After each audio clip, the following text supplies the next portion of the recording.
sebuah hadis Bukhari, kata Nabi SAW, Allah berfirman, ya ibna Adam, anfik anfik alik. Wahai anak Adam, berinfak di jalanku, aku akan berinfak untukmu.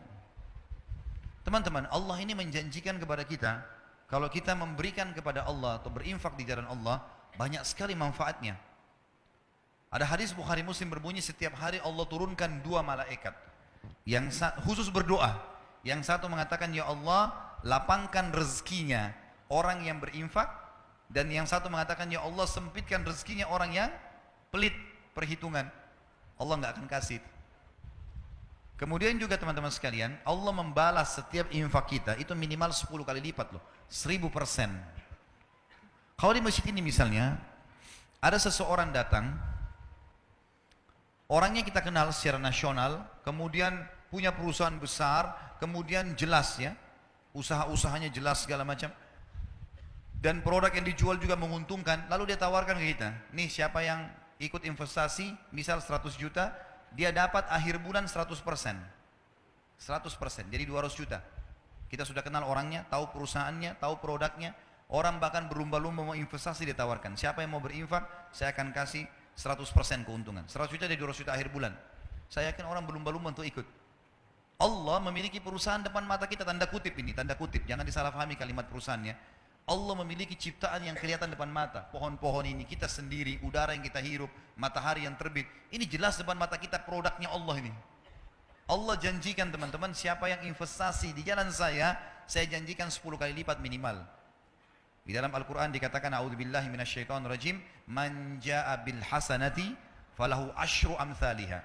Siapa yang melakukan satu perbuatan kebaikan diantaranya sedekah, saya akan ganti, Allah akan ganti 10 kali lipat, 1000%. Kalau kita keluarkan teman-teman sekalian 1 juta, udah ada 10 juta itu. Tinggal nunggu saja. Tahu teman-teman, para sahabat setiap hari kerjanya apa? Mereka bawa duit di kantong-kantong, di wadah kalau kita sekarang, cari orang miskin. Waktu ditanya, apa yang kalian buat? Kami sedang investasi. Kasih orang miskin, Allah balas 10 kali lipat. Terus begitu. Di zaman Abu Bakar, Uthman bin Affan, Abu Rahman bin Auf, sahabat-sahabat yang kaya, nggak ada akunting, gitu kan? Belum ada sistem kayak kita sekarang, komputerisasi yang rapi. Bagaimana cara mereka mengatur duitnya? Saya kalau baca sejarah mereka itu luar biasa. Dagang, transaksi, orang susah dibantu, orang yang memang layak dapat untung, diputar lagi modalnya, dikeluarin di jalan Allah, disedekahkan, yang sisanya dipakai modal. Begitu-begitu saja. Waktu mereka meninggalkan harta, kalau itu sekarang itu bisa ratusan miliar rupiah. Mungkin triliunan kalau uang rupiah. Mereka tidak punya admin, tidak punya apa-apa. Bagaimana mereka bisa atur semua itu? Karena sedekah. Abdurrahman bin Auf pernah buktikan kepada kita dalam kisahnya, beliau pernah kedatangan keuntungan 1 peti emas, belum pernah untung sebanyak itu. Dia duduk gelisah di dekatnya emas itu. Istrinya tanya, kenapa Abdurrahman? Saya gelisah lihat ini. Enggak pernah keuntungan kita sebesar ini. Allahu alam kalau terjadi di seseorang di antara kita yang dapat 1 peti emas, mungkin udah dalam di tanah kali ya, supaya enggak ketahuan di mana. Dia gelisah, istrinya bilang, kenapa? Saya gelisah, enggak pernah ada keuntungan begini. Kata istrinya, lalu apa yang kau lakukan? Saya mau infakkan jalan Allah. Jangan ada di rumah malam ini. Baik, sama istrinya bungkus-bungkus, bagi-bagiin, malam itu habis. Besok datang 2 peti. Kisah nyata ini. 2 peti yang seperti itu. Dia istrinya bilang, ini gimana? Infakkan lagi. Besoknya 3 peti. Setiap dikeluarkan dibalas sama Allah cash langsung pada saat itu. Cuma mau berani atau enggak nih? Percaya atau enggak? Ini kadang-kadang makan sama temannya, mau traktir atau enggak ya? Ragu. Kadang-kadang tunggu temannya pegang dompet baru bilang, saya aja nggak apa-apa. Oh nggak apa-apa temannya, Pak. Oh ya sudah dibayarin nggak apa-apa. Sering-sering ya. Pesannya sering-sering gitu. Ini salah ini. Di jalan Allah 10 kali lipat. Praktekin, ini rumus yang sederhana. Infak, Allah bilang di jalanku, aku akan balas infakmu itu. Pasti lebih banyak. Dalam hadis Bukhari, kata Nabi SAW, orang sebelum kalian ada 2 orang, dua-duanya bersahabat, dua-dua punya kebun, musim kemarau, nggak ada hujan sama sekali. Kata Nabi SAW, ini si A sama si B, dia disebutin namanya. Kata Nabi SAW, salah seorang dari mereka, kita anggaplah misalnya A sama B, si B ini. Dia bilang, saya melihat ada awan lewat di atas kebun saya, dan saya dengar suara mengatakan, turunkanlah hujan di kebunnya si Fulan, temannya dia di sebelah. Maka dia bilang, saya bingung, kenapa ada suara dari awan? Saya ikutin, ini hadis sahih riwayat Bukhari, penyampaian Nabi SAW. Kata Nabi SAW, dia pergi kebun temannya, ternyata betul hujan turun cuma di situ saja. Yang lain enggak, musim kemarau.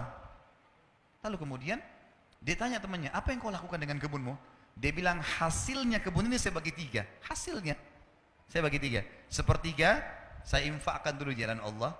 Sepertiga saya pakai untuk kembali modal. Sepertiga saya pakai buat kebutuhan keluarga saya. Kata temannya, pantas kau dapat ini. Ada ipar saya di Ternate, teman-teman saya pernah datang ke sana. Pulang ceramah jam setengah 12 malam. Suara rumahnya masih pakai seng di belakang. Ternyata ada suara kayak batu besar, pang gitu, ribut. Saya kaget, dia ketawa. Dia bilang, itu mangga jatuh. Mau coba? Iya, orang Ternate bilang ini mangga madu. Ya. Saya nggak tahu di Makassar kita bilang apa itu, di Jakarta mana lagi katanya. Ada titik-titik madunya di dalam. Coba ya coba, memang manis sekali. Masya Allah saya makan sama dia. Saya bilang besok pagi saya mau lihat pohonnya. Dia bilang, ya silahkan. Terus dia bilang, pohon ini sepanjang tahun berbuah terus. Saya bilang, kok bisa? Dikasih bibit? Dia bilang, enggak. Saya biarin aja begitu. Pokoknya dia sepanjang tahun berbuah. Biasanya kan mangga kita tahu setahun sekali kan. Paling maksimal setahun 2 kali itu sudah luar biasa. Besok pagi habis sholat subuh di masjid, saya keluar, saya ke rumahnya, saya pamit ke belakang. Ternyata pohon itu cuma pendek, mungkin cuma 3 meter, seperti mungkin tiang masjid ini. Kemudian buahnya banyak sekali, sampai mau jatuh ke paving bloknya itu. Cuma pohon itu, setengah pohon masuk ke rumahnya, setengah pohon melintang keluar temboknya gitu. Terus dia keluar, dia bilang, tiba-tiba kayak Allah kasih jawaban ke saya, dia bilang, ini setengahnya yang masuk ke sini saya pakai buat saya sama keluarga. Kalau ada tamu datang saya kasih. Yang keluar itu saya nggak pernah ambil. Siapa saja boleh ambil, silahkan. Saya bilang itu rahasianya kenapa berbuah sepanjang tahun. Coba pertemukan dengan antum di sini, dibungkus plastik, ya. Anaknya saja lihat nggak boleh. Hah? Anaknya nggak boleh sentuh. Jangan sentuh ya nak, nanti kalau sudah masak. Kadang-kadang subhanallah ada orang pelit sekali. Dia beli makanan favorit masuk di kulkas, anaknya nggak boleh sentuh, istrinya nggak boleh sentuh. Wah, luar biasa nih. Ya? Bagaimana bisa Allah kasih? Maka mulai sekarang harus royal di jalan Allah. Dalam masalah infak teman-teman jangan perhitungan. Itu investasi yang tidak akan pernah habis. Allah Subhanahu wa taala mengingatkan dalam Al-Baqarah surah nomor 2 ayat 254 agar jangan menyesal. Karena kalau teman-teman punya rekening 1 miliar, 2 miliar nggak pernah berinfak di jalan Allah, pada saat meninggal teman-teman demi Allah akan menyesal. Coba dulu saya kasih masjid ini ya, coba dulu saya kasih pesantren ini ya, coba dulu saya beliin Quran ya. Udah telat, udah nggak bisa lagi. Iya kalau ahli waris kita bangun di masjid, kalau enggak, kalau mereka pakai buat kebutuhan mereka saja. Gitu. Allah berfirman, "A'udzubillahi minasyaitonirrajim, ya ayyuhalladzina amanu anfiqu mimma razaqnakum min qabli an ya'ti yaumun la bai'un fihi wala khullatun wala syafa'ah wal kafiruna humudz zalimun." Hai orang-orang beriman, infakkan, keluarkan, jangan perhitungan di jalan Allah. Apa yang kami jadikan rezeki buat kalian. Sebelum datang hari, tidak ada transaksi, nggak ada persahabatan, tidak ada lagi pertolongan. Dan orang-orang kafir mereka adalah orang-orang yang zalim. Memberi teman-teman, berikan yang terbaik. Jangan pakai istilah daripada makanan rusak di kulkas kasih aja orang. Nanti rezeki juga daripada ini. Mau dapat ikan paus pakai kapal tanker, jangan pakai pancing kecil. Celengan masjid lewat rumahnya Allah loh ini, lewat celengan korek kantong yang paling kecil, 2.000, 1.000. Kalau ada 500 kuan 500 dikasih masuk di masjid. Baru luar biasa cerewetnya. Minta kesehatan, kekuatan, keturunan, selamat dari neraka, masuk surga, minta jodoh yang cantik, yang gagah. Nah ini, ini kalau malaikat diizinkan cambuk sudah dicambuk ini. Dalam surah Ibrahim, surah nomor 14, ayat 31 sampai 34 Allah juga berfirman, "A'udzubillahi minasyaitonirrajim, qul li ibadiyalladzina amanu." Katakanlah hai Muhammad kepada hamba-hambaku yang beriman, yuqimus shalah. Mereka selalu sholat, jaga 5 waktu sholatnya. Itu waktu absen kepada Allah. Datang on time, di awal waktu. Wa yunfiqu mimma razaqnahum sirran wa alaniyah. Dan mereka selalu ikutkan setelah sholat infak. Sembunyi-sembunyi atau terang-terangan. Karena kadang-kadang kita dimintai orang di pinggir jalan sudah. Ingat kaidah dalam ibadah. Kalau ibadah telah tiba waktunya, saatnya eksekusi. Bukan saatnya menilai. Misal azan, lalu kemudian kita lihat ada masjid, kayaknya masjid ini kotor, saya mau masjid sana saja. Bukan saatnya menilai. Azan, sholat, di masjid manapun sholat, gitu kan? Ada orang miskin lewat minta, bukan kita nilai orang ini masih kuat, orang ini bohong atau tidak. Bukan urusan kita itu. Orang lagi minta, Tuhanmu lagi suruh kasih. bukan menilai, eksekusi kasih orang. Ini pintu syaitan saja, membuat kita selalu menilai, lalu kapan kita lakukan? Siapa orang yang kita anggap paling layak? Sementara berinfak boleh kepada orang kaya. Sekarang saya kaya, adik saya kaya, lalu saya mau kasih dia uang, boleh kah? Boleh, infak tetap pahala. Apalagi kalau dia orang miskin, tidak selamanya infak itu kepada orang miskin. Kita boleh memberikan makan orang lain, memberikan hadiah pakaian, walaupun dia orang kaya, nggak ada masalah. Nabi SAW mampu dan beliau menerima hadiah. Kemudian dikatakan min qabli an ya'tiya yaumun la bay'un fihi wala khilal, sebelum datang hari di mana kalian akan menyesal karena enggak ada lagi transaksi. Orang-orang miskin yang kita temui di dunia, teman-teman, kalau kita ketemu di mahsyar, walaupun kita mau kasih 1 miliar rupiah sudah enggak laku miliaran rupiah di sana. Mau kasih pahala dia terima, duit dia sudah enggak terima. Mau kasih makanan dia enggak terima. Orang di akhirat enggak butuh makanan dunia. Tidak ada lagi transaksi dan tidak ada juga persahabatan.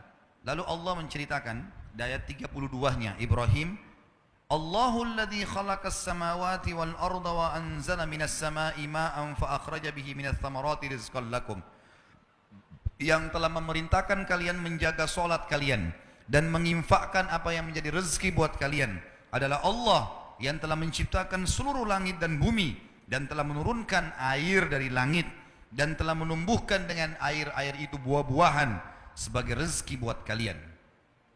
Wa sakhkhara lakumul fulka litajriya fil bahri bi amri, dan yang telah menyuruh kalian salat dan berinfak di jalannya adalah yang telah menundukkan buat kalian bahtera-bahtera, sehingga yang telah menundukkan buat kalian lautan dan sungai sehingga bahtera-bahtera kalian bisa meraung di atasnya.